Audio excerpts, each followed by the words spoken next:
शक्ति है, इसका दावा कर रहे हैं खुद लोक जनशक्ति पार्टी रामविलास के सुप्रीमो चिराग पासवान। चिराग, आपने कल देखा किस तरीके से महाराष्ट्र में एक बड़ी टूट हुई है, एनसीपी में टूट हुई है। क्या लगता है आपको, बिहार में भी इस तरीके की कोई टूट संभव है क्या आने वाले दिनों में? भाई क्यों संभव नहीं है? इसके दो कारण हैं। पहली बात तो जैसी करनी वैसी भरनी, जो दूसरों की पार्टी को तोड़ते हैं उनके साथ भी एक दिन वही अनुभव उनको करना पड़ता है। मुख्यमंत्री जी ने हमेशा दूसरों की पार्टियों को तोड़ने का, उनके दल में बिखराव लाने का, उनके नेताओं को अपने साथ जोड़ने का उन्होंने काम किया। हम ही लोग भैया 2005 से ही देखते आ रहे हैं, सब जान रहे हैं इस बात को। बहरहाल दूसरा एक बहुत लॉजिकल कारण है, असंतोष क्यों नहीं होगा भाई इनके पार्टी के नेताओं में, इनके विधायकों में, इनके सांसदों में। 2019 का चुनाव इनके सांसद किसके सामने जीत के आए? महागठबंधन के नेताओं के सामने जीत के आए। 2020 विधानसभा का चुनाव मुख्यमंत्री जी के विधायक किसके सामने जीत के आए? महागठबंधन के नेताओं के सामने जीत के आए। तो क्यों नहीं असंतोष होगा इनके विधायकों में, इनके सांसदों में, जबकि इनको पता है कि महागठबंधन में पहले से मजबूत दावेदार, वो विधानसभा की सीटों या लोकसभा की सीटों मजबूत दावेदार पहले से ही मौजूद हैं। तो इस बात का डर इनके विधायकों में है। और दूसरी सबसे बड़ी बात भैया, आज की तारीख में जो आक्रोश है मुख्यमंत्री जी को लेकर, और उस आक्रोश का सामना इनके सांसद, इनके विधायकों को ही करना पड़ता है। मुख्यमंत्री तो जनता के बीच जाते नहीं, और जब जब गए उनका भी विरोध ही हुआ है। तो ऐसे में एक असंतोष मुख्यमंत्री नीतीश कुमार जी की पार्टी में है, प्रमाण है, क्योंकि कई उनके नेता, विधायक, सांसद डायरेक्ट मेरे संपर्क में, और मैं यही नहीं बोल रहा कि सब मेरे ही संपर्क में, विभिन्न और दलों के भी संपर्क में हैं।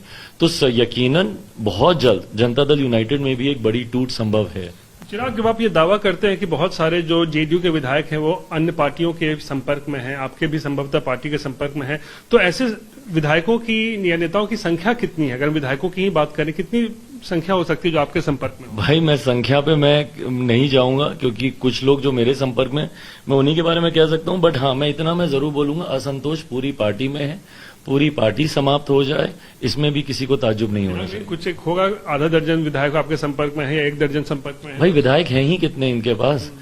जो मुख्यमंत्री आज बिहार में बने हुए हैं, तीसरे नंबर की पार्टी के नेता को मुख्यमंत्री बनाया हुआ है। कभी वो भाजपा की कृपा पे बने और आजकल वो राजद की कृपा पे बने हुए हैं। तो ऐसे में पूरी पार्टी में असंतोष है भाई। तो फिर ये बताइए, ये जो नाराज विधायक हैं, जो असंतोष जिनके अंदर है, वो क्या चाह रहे हैं? आपसे अगर संपर्क किया है तो क्या मतलब, आपसे क्या बोलते हैं? देखिए भाई, कोई भी विधायक है या कोई भी सांसद है, वो अपने भविष्य को तो कम से कम सिक्योर करना चाहेगा ना। आज की तारीख में अगर इनके सांसद को पता है भैया कि मैं पिछली बार मैं सांसद बना महागठबंधन के इस नेता को हराकर, या फॉर एग्जांपल मैं राजद के इस प्रत्याशी को हराकर, या कांग्रेस के इस प्रत्याशी को हराकर, तो उसको तो ये भी पता ना कि आज उस सीट पे राजद का वही नेता या कांग्रेस का वही प्रत्याशी आज भी दावा कर रहा होगा, या महागठबंधन के किसी भी दल का वो नेता आज भी दावा कर रहा होगा। तो ऐसे में वो सेंस ऑफ सिक्योरिटी कहां से आएगी? और महागठबंधन में जिस तरीके से दलों का एक जमघट है, वहां पे सीट शेयरिंग अपने में एक बहुत बड़ा इशू होने वाला है। मुख्यमंत्री जी ने पिछली बार तो भाजपा पे दबाव डालकर 50-50 की शेयरिंग कर ली थी। 17 सीटें इन्होंने भाजपा से ले ली थी, जिसमें से 16 इनके सांसद जीत के भी आए थे।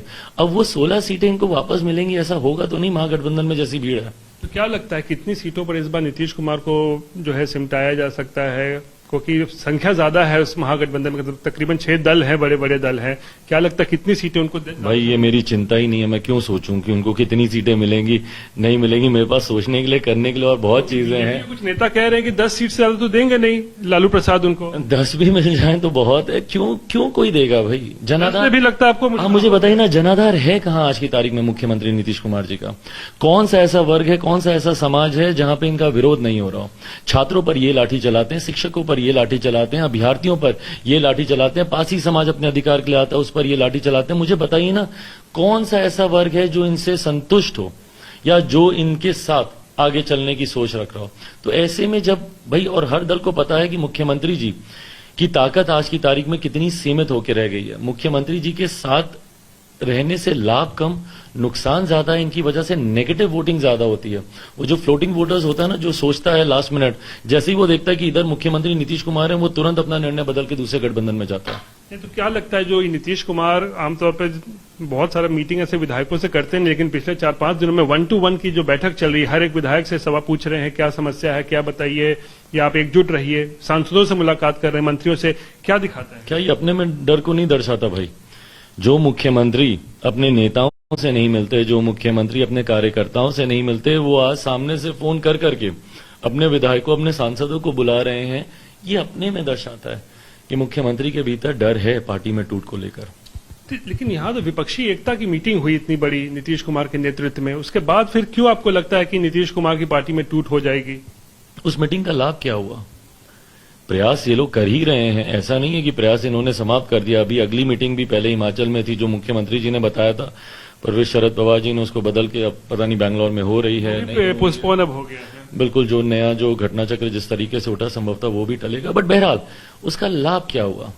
मुख्यमंत्री जी ने जिस शोर शराबे से सारे नेताओं को यहां बुलाया था, अपने आप को संयोजक बनाने की भूमिका में वो देख रहे थे, बनने की भूमिका में वो देख रहे थे, पर लाभ तो उनको जो गेन्स उन्होंने एक्सपेक्ट किए थे वो तो उनको मिले नहीं ना। क्या लगता है लालू और तेजस्वी भी नाखुश हैं कि नीतीश कुमार दिल्ली की राजनीति में शिफ्ट नहीं हो रहे हैं, क्योंकि तेजस्वी को शायद मुख्यमंत्री बनाना आरजेडी का एक agenda? I have no idea, ना मुझे इस बात का कोई आइडिया है, ना ही फिर मैं पुनः दोहराता हूं, मेरे लिए चिंताओं में ही नहीं है। मैं क्यों सोचूं इनके बारे में इतना? कितने दिन सीएम बने रहेंगे नीतीश कुमार आपको लगता खुद ही बताएंगे। ये सीएम बनने के अलावा इनकी महत्वाकांक्षा और क्या है? इस गठबंधन में रहे तब भी सीएम हो, उस गठबंधन में जाए तब भी सीएम हो, परिस्थिति कोई भी, पर सीएम ये रहने चाहिए। इनकी प्राथमिकता यही है? रहे। बने रहेंगे आपको लगता है CM? I have no idea, पर जिस तरीके से मुझे लगता है कि अभी इनकी पार्टी में एक असंतोष चल रहा है, ऐसे में अगर सरकार गिरती भी है तो उसमें किसी को आश्चर्य नहीं होना चाहिए। मध्यवर्ती चुनाव की ओर संभवतः बिहार आगे बढ़ सकता है। ये 24 से पहले होगा या 24 के नतीजों के बाद, ऐसा आपको लगता है? भाई मैं भविष्यवक्ता नहीं हूं, बट जो परिस्थितियां सामने दिख रही हैं आज की तारीख में, अगर इनके विधायक टूटते हैं। मौसम वैज्ञानिक आपके पिताजी रहे हैं, तो कुछ तो जानकारी आपके गुण आपके अंदर भी आए होंगे, क्या लगता है? उसी के आधार पर मैं कम से कम इतना आकलन जरूर लगा सकता हूं कि अगर इनके विधायक टूटते हैं तो यकीनन सरकार गिरेगी, राष्ट्रपति शासन लगेगा, तुरंत मध्यवर्ती चुनाव की ओर हम 24 से पहले होगा या बाद में होगा? 24 से पहले हो या 24 के साथ हो, दोनों परिस्थितियां बन सकती हैं। दोनों बन सकती हैं। अच्छा, एक चीज और, एक बात ये भी आ रही है कि नीतीश कुमार कहीं वापस एनडीए में ना आ जाए, इस तरीके के भी कयास लगाए जा रहे हैं। आपको लगता है ये संभव है, एनडीए में उनकी वापसी हो सकती है? भाई मुझे नहीं पता, पर जब मुख्यमंत्री जी का जिक्र हो तो कुछ भी असंभव तो नहीं है। जो मुख्यमंत्री दो बार जनादेश का इस तरीके से अपमान कर सकते हैं, 15 का चुनाव महागठबंधन के साथ लड़ा, सरकार चलाई एनडीए के साथ, 19-20 का चुनाव इन्होंने एनडीए के साथ लड़ा, सरकार चला रहे हैं महागठबंधन के साथ। जो मुख्यमंत्री दो बार जनादेश का ऐसे अपमान कर सकते हैं तो वो तीसरी बार कुछ भी कर सकते हैं। Credibility crisis?